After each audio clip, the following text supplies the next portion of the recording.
With respect to crisis management and emergency response, being able to include all of your team, regardless of their location, in that planning, development, and execution, I believe is really a key success factor. You're listening to the Employee Safety Podcast from Alert Media, a podcast for professionals responsible for the safety and well-being of their employees. Each episode features an interview with a leader in employee safety to discuss how to protect your employees from a wide array of threats, from severe weather to a global pandemic. Let's get into the show.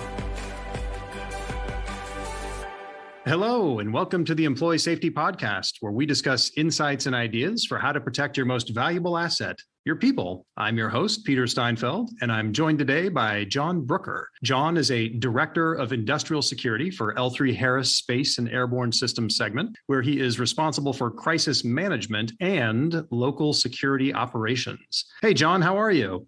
Hi, Peter. I am doing very well. Thanks so much for having me. Well, thank you for being here. It's really good to have you on the show. I look forward to our conversation and our topic of how L3Harris cultivates preparedness during organizational change. And I know you guys went through a very big change not too long ago. But before we begin, can you tell our listeners just a little bit about your background and career before you arrived at your current position? I think it's pretty pertinent. Oh, sure. Well, I spent 20 years on active duty with the U.S. Air Force in security police, security forces. In that time, I was exposed to a wide variety of security disciplines and operations that include weapon system security, anti-terrorism force protection, installation defense, acquisition security, and even a little presidential security. Some of the positions I held include Security Forces Squadron Commander, Chief of Security Forces Inspections for Air Force Material Command, and the Chief Program Security for the B-2 System Program Office. When I joined Harris,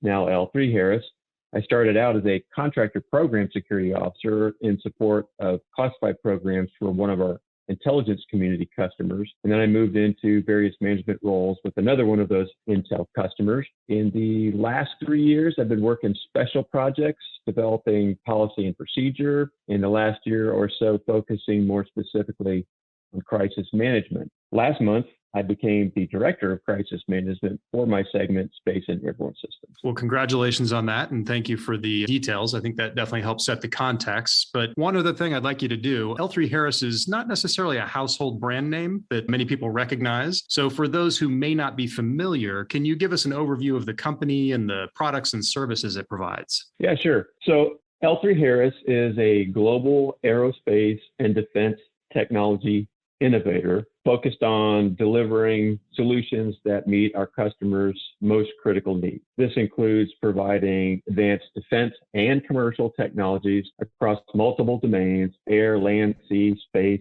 cyber. Our largest customers are various departments and agencies of the U.S. government and their prime contractors. The company has approximately $18 billion in annual revenue and about 48,000 employees, with customers in more than 100 countries. We're headquartered in Melbourne, Florida, and the company's organizational structure features 4 operating business segments. And as I mentioned, I'm part of the Space and Airborne Systems segment, which includes space payloads, sensors and full mission solutions, classified intelligence and cyber defense, avionics, and electronic warfare. Quite an organization. You guys do a lot. Indeed. Now, some of our audience members may be wondering, kind of like I do, what industrial security means. So can you maybe describe that and tell us what it entails for you and your team? Definitely. The term industrial security specifically refers to corporate security operations that support the U.S. National Industrial Security Program, or the NISP. Now, the NISP was created in 1993 by executive order to just make sure that U.S. defense companies were able to safeguard classified information that was in their possession while they were performing work under contracts or research and development programs. The NISP has various sub-disciplines that include personnel security, which is all about managing security clearances, physical security, which is the building and maintaining of secure workspaces, and cybersecurity, which most people are familiar with that term. It's building and maintaining secure information systems, all in support of classified programs. Okay, fantastic. And as you kind of think back over the last year, 2 or 3, what are some of the biggest challenges that you and your team have faced Well, as you mentioned, we did have a rather large merger 2 years ago. L3 Technologies and Harris Corporation merged to form L3Harris. And like many, perhaps every organization on the planet, we had to deal with all of the challenges that were associated with the COVID-19 pandemic. And in my part of the world, the most pressing of those was managing the remote workforce. So obviously in a merger, we've got a whole lot of things we're trying to do as a newly merged company. Now we had to do it with half the crew, half the workforce physically not present. Wow. And so I really need to give our IT organizations a shout out because I think they did a phenomenal job of upgrading our infrastructure in a relatively short period of time to support remote collaboration tools that we knew we were going to need going forward, such as Zoom. So the next biggest challenge, at least at my level in the organization, was really trying to understand who all of our new teammates were. Where did they work? What part of the business did they support? And so forth. And so the maximum use of those collaboration tools that we just mentioned really helped us to solidify those new connections. And I also believe that those tools are going to continue to be of importance to us going forward, including collaborating with the more geographically distant business units that we would normally not interact with on a face-to-face basis, even under normal conditions. So with respect to crisis management and emergency response, being able to include all of your team, regardless of their location, in that planning, development, and execution, I believe is really a key success factor. Yeah, without a doubt, especially in the emergency management business when nothing ever goes according to plan and you have to be able to do things on the fly with people who you may not normally work with, who aren't normally near you. So that's fantastic. As you look back on things over the last year or two, as you went through this process, what do you believe worked really well for you in terms of solving for some of these challenges? Specifically in the planning process, I think is where we really had to focus. And so what we ended up doing was reviewing all of our existing plans and our procedures with respect to crisis management. And under that review, we selected what you might call the best in class and incorporated them into a unified plan template. And this turned out to be a huge time and energy saver, as, for example, some of our smaller sites that may not have had robust crisis management plans, they didn't have to reinvent the wheel. In addition, our corporate leadership also had the foresight to, on a company-wide basis, implement an emergency mass communication platform fairly early in the merger process. But you may have heard of it, it's called Alert Media. Indeed. And I really think this was an important step for us developing cross-site, cross-functional communication that we believe is absolutely critical to successful crisis management. Well, from a crisis management perspective, what are the most common events or incidents or emergencies that you and your team plan for? Well, I will tell you from a frequency of occurrence standpoint, weather events, hurricanes, snowstorms, or other natural events like wildfires or earthquakes are certainly a high priority for us because we deal with them on a more regular basis, especially in Florida and along the Atlantic coast. We deal with hurricanes every year. In terms of what could actually happen, active threat events are of a high concern for us.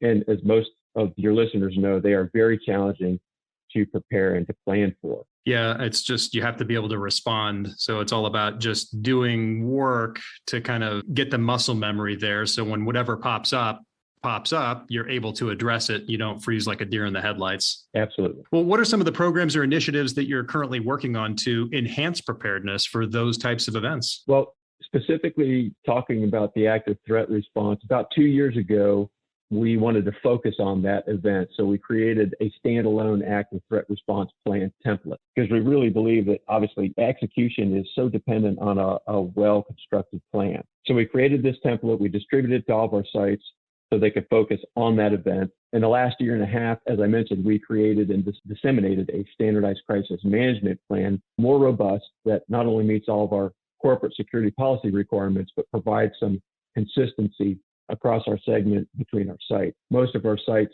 have transitioned their existing plans into that new format, and they include other emergency events, fire, medical, hazmat, as well as the active threat. So the next phase for us is to test those plans to make sure they work, and then update and make changes as necessary. And our approach in that is to just test key portions of the plan on a periodic basis rather than trying to execute an entire plan review at one time. So what that approach allows us to do is smaller chunks, smaller exercises, focus more with our key teams, and over the course of a year or so, be able to then step through the entire plan. Now, not only that, but at our corporate level, we have a business resiliency executive on board who is defining and implementing the business resilience or continuity processes across our new company. Now, business resilience and continuity address all potential risks and vulnerabilities to our company, whether they be geopolitical, the man-made, the natural hazards, as well as all the emergency events that we were just talking about that are covered under crisis management. Fantastic. Well, this is definitely very helpful. I know a lot of companies out there just wonder, what do big organizations do to keep the ship moving forward and keep it safe? So it's been fantastic. And we like to end by giving our audience a best practice or some kind of practical tip that they can immediately implement to make an impact on their organization. So in your mind, what advice do you have for the audience to help improve their company's crisis management or preparedness plans? Yeah, absolutely. And so I'll grab on what you just mentioned a few minutes ago about muscle memory. So what I will say is you want to maximize the collaboration in the planning process, including all of those key players who you expect to implement that plan, because it promotes the collaborative execution of the plan in that crisis. It builds that muscle memory that you were talking about. I'll also add this, that we have to always remember that protecting our people should be our first priority. Facilities and equipment are very important to be sure, but our people should come first. Without a doubt. All that stuff can be replaced, but people cannot. So, absolutely. Yeah, fantastic advice. Well, John, thank you so much for being on the show today. We really appreciate your time and expertise. And Peter, I thank you for the opportunity. It's been great spending a few minutes just chatting with you. Excellent. Well, if anyone listening has follow-up questions or just wants to connect with you out there, what's the best way for them to find you? Well, they can send me an email, and it's john.brooker, john.brooker at L3Harris.com.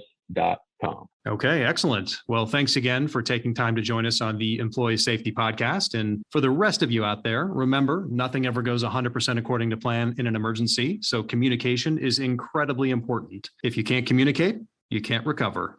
Until next time. Alert Media is changing the way your leaders and response teams connect and communicate effectively when seconds matter. We provide our customers with a comprehensive solution for monitoring threats around the world and deploying fast, effective emergency communication. You need a panic-proof solution for high-stakes moments. In just a few clicks, your team can send a multi-channel notification to an impacted group of people and confirm their safety immediately. When employee safety is at stake, don't just communicate. Connect and confirm with a robust emergency communication solution. Visit alertmedia.com for more information. You've been listening to the Employee Safety Podcast. To ensure that you never miss an episode, subscribe to the show in your favorite podcast player. If you're listening in Apple Podcasts, we'd love for you to give a quick rating of the show. Just tap the number of stars you think the podcast deserves. Thank you so much for listening. Until next time.